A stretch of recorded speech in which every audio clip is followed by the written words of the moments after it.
Welcome, coaches. We're going to talk about catching. This is by far the most difficult skill for a young player to learn. It's intimidating, and the coordination required is actually really high. To become a proficient receiver of a baseball, you actually need to advance a little bit in your confidence, but also your physical ability. There are ways that we can expedite this for young players. Asking a 5-year-old to stand in front of a little, hard, rapidly moving object that's coming straight towards their face and asking them to stand perfectly still and stick their glove in front of that ball as their only means of protection is daunting. So we don't want to rush this, and I highly recommend working your way through this progressive program that I have set up for catching, and you start this in T-ball. Hopefully by the end of T-ball, their catching has progressed to a point where they're able to use their glove in some sort of proficient fashion. Now, of course, I don't recommend them getting rid of their glove during gameplay, but let's get into some actual catching drills to get them a little bit more confident on receiving a ball. The first thing we're going to do, as you can see, we have a couple of different size basketballs, and I've got my hard ball. I also recommend using a tennis ball over the hard ball. A tennis ball will not hurt. A hard ball still will hurt the hand a little, and if we miss it, there's a chance it could still catch us in the chin. Tennis balls are great, especially at young ages, but this program should be used for any new player to baseball who needs a little bit of development work on their catching ability. So we're going to work with the big ball first. So Blake, I'll take that small one from you, and then I'll have that big ball. If I can get both of you boys standing kind of right here, one behind the other, we'll do this in segments. Actually, no, Blake, you're right. You come on over here. So coaches are going to have the boys get into a athletic position. Knees slightly bent, hands out in front of their body. What is vitally important to remember here is if you can see your hands, then you can see yourself catch the ball. So both of you boys looking at me, I want you to put your hands on your chest.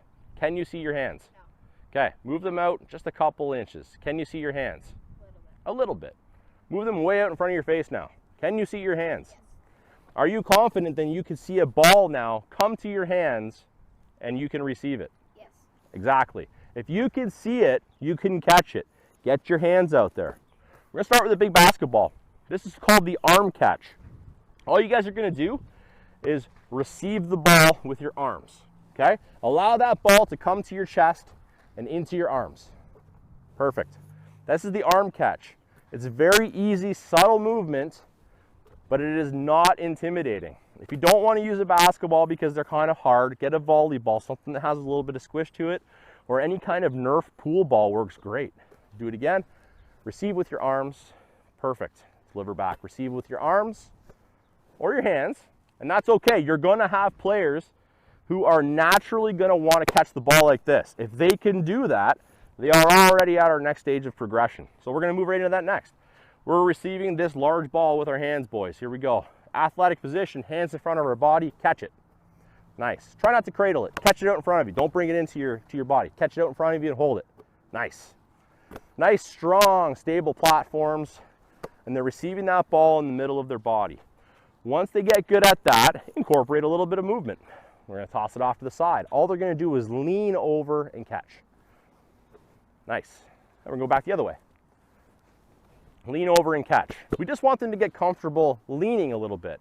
We don't necessarily have to move our feet. They're able to get the center of their body in front of that ball. Once they get good at that, go ahead and do a full step. We're going to do a full shuffle and you're going to catch the ball. Bang. A full shuffle and they're going to catch the ball. That's it. Remember, the key is keep the ball in front of their body. The more comfortable they are with catching, they're probably going to receive the ball in a little bit more, but that's proficient catching. For our younger players, and for the purpose of this development, we want to catch out here. Once we have moved our way through that large ball, go to a smaller ball. Have them catching it out in front of their body. We're going to do all the exact same drills. Okay, we won't do them right here. You get the idea. Now we want to do a lean, then we want to do a shuffle. Once they get good at that, we'll move on to our hard ball or our tennis ball. Same thing. Just take one step back for me there, gents. Thank you. receive the ball in front of your body. Beautiful. Receive that ball in front of your body.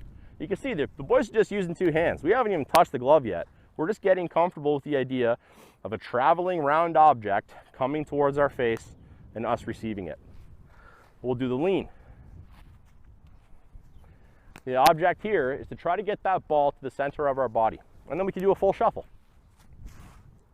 Once that's been done, we can then go ahead and work on single-handed catching. So I want you guys to put your throwing hand behind your back. Present your glove hand way out in front of your body. We're going to get into some single-hand catching. This is just to advance them that much further in their ability to see and receive the ball. I'm an advocate for using 2 hands for catching at all times, but there are lots of instances in baseball where we are just going to have to use 1 hand, and that's okay. So let's get good at it with doing it with our bare hand first. But the key is, and you'll notice both of these boys are receiving the ball way out in front of their face, out in front of their body. We'll get a little tricky and we'll go down low and see how they do with turning their hand over. Not bad. Try to keep that out in front of it as much as possible. Nice. So as you can see, both boys flex down and they turn their hand over to receive that ball. Okay, for a high throw, we're just reaching a little bit higher. Work on all of these angles and these movements with your players. It will take a little bit of time for them to get really good at it, but the more you do it and the faster they get confident at catching a ball, the faster you'll be able to get into infielding and outfielding drills. This is important at the T-ball level that you work your way through this catching development. The T-ball level is where the kids are going to be the least coordinated because this is all brand new for them. It's highly intimidating to stand perfectly still and get that ball and wait for that ball to come to you. It's very intimidating. Start with the larger balls, get the kids confident and feeling good about themselves, and then we can move on to our gloves. In the next video, we're going to do some of the exact same things, but we're going to do it with our gloves. Thank you.